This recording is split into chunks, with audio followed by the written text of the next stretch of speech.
पीताम्बर सुशोभितम् ओवाप्त तुलसी गन्धम् कृष्णं वन्दे जगद्गुरुम्। हे कृष्ण करुणा सिन्धो दीनबन्धो जगत्पते गोपेश गोपिकान्त राधाकान्त नमस्तुते तप्तकाञ्चन गौराङ्गी राधे वृन्दावनेश्वरी वृषभानुसुते देवी प्रणमामि श्री कृष्णाय वासुदेवाय हरे परमात्मने प्रणतक्लेशनाशाय गोविन्दाय नमो नमः। तो परीक्षित जी ने श्री सुखदेव जी से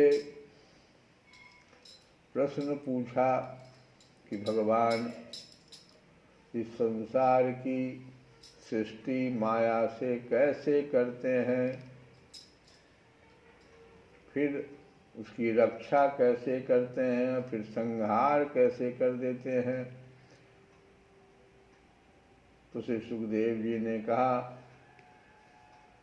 उन पुरुषोत्तम भगवान के चरण कमलों में मेरे कोटि कोटि प्रणाम हैं, जो संसार की उत्पत्ति स्थिति और प्रलय की लीला करने के लिए सत्व रज तथा तमोगुण रूप तीन शक्तियों को स्वीकार कर सबसे पहले तीन गुणों को भगवान स्वीकार करते हैं। संसार की उत्पत्ति स्थिति और प्रलय की लीला करने के लिए भगवान सत्व रज तथा तमोगुण तीन रूप तीनों शक्तियों को स्वीकार करके और ब्रह्मा विष्णु और शंकर का रूप धारण करते हैं। तुम लोग ब्रह्मा विष्णु और शंकर को अलग अलग मानते हो, भगवान के ही रूप हैं। एक को काम दे देते हैं कि आप उत्पत्ति कीजिए, दूसरे को दे देते हैं कि आप जो है उसकी रक्षा कीजिए, और तीसरे को कहते हैं आप प्रलय कर दीजिएगा, संहार कर दीजिएगा।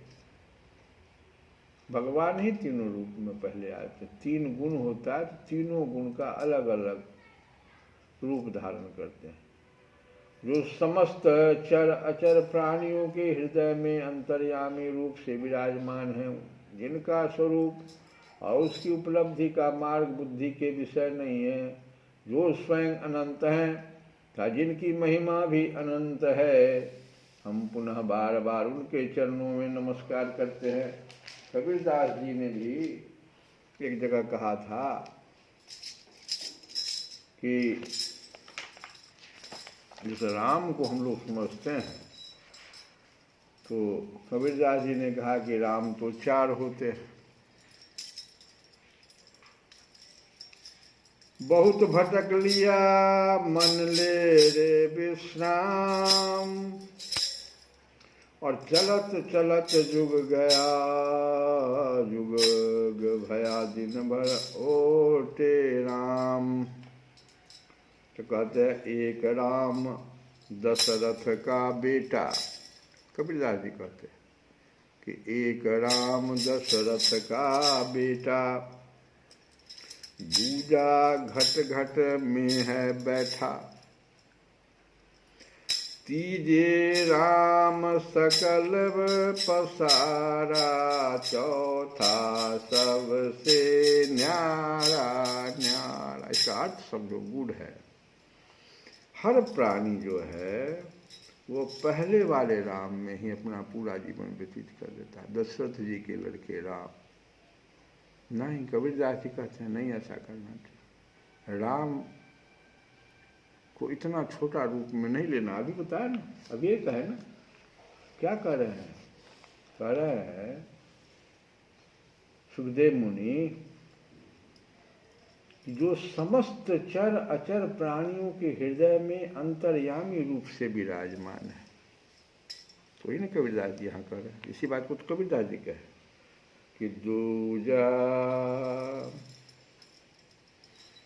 घट घट में बैठा, दूजा राम घट घट में बैठा। हम लोग यहाँ तक पहुँचते कहाँ हैं? हम लोग तो दशरथ जी के राम की पूजा करके रुक जाते हैं। अपने घट घट में बैठा हुआ राम को भी देखते भी नहीं।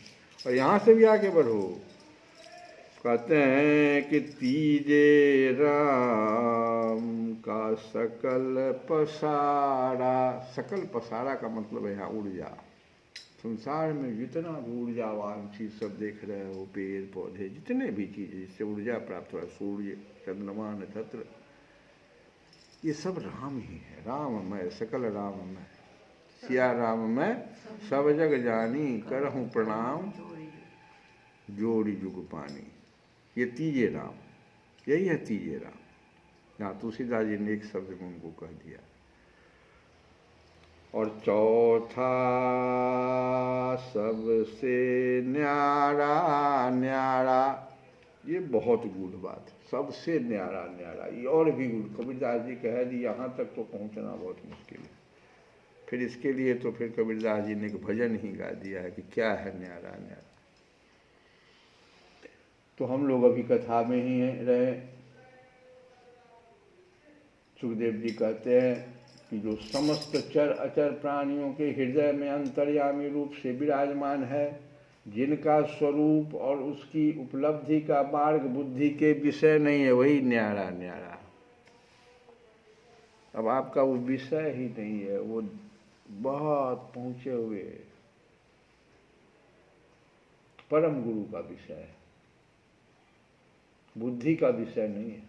जो स्वयं अनंत है था, जिनकी महिमा भी अनंत है।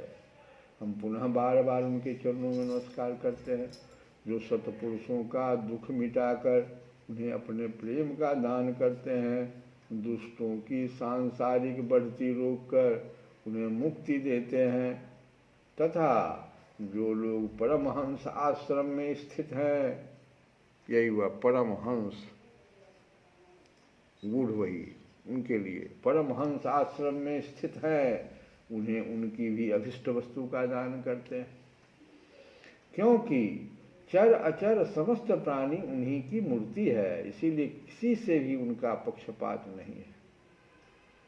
जो बड़े ही भक्त वत्सल हैं और हठपूर्वक भक्तिहीन साधन करने वाले लोग, जिनकी छाया भी नहीं छू सकते, जिनके समान भी किसी का ऐश्वर्य नहीं है, फिर उससे अधिक तो हो ही कैसे सकता है।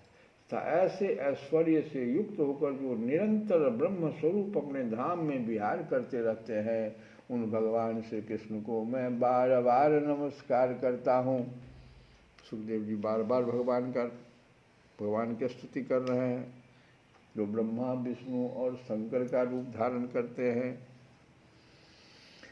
जिनका कीर्तन स्मरण दर्शन वंदन श्रवण और पूजन जीवों के पापों को तत्काल नष्ट कर देता है। उन पुण्य कीर्ति भगवान श्री कृष्ण को बार बार नमस्कार है।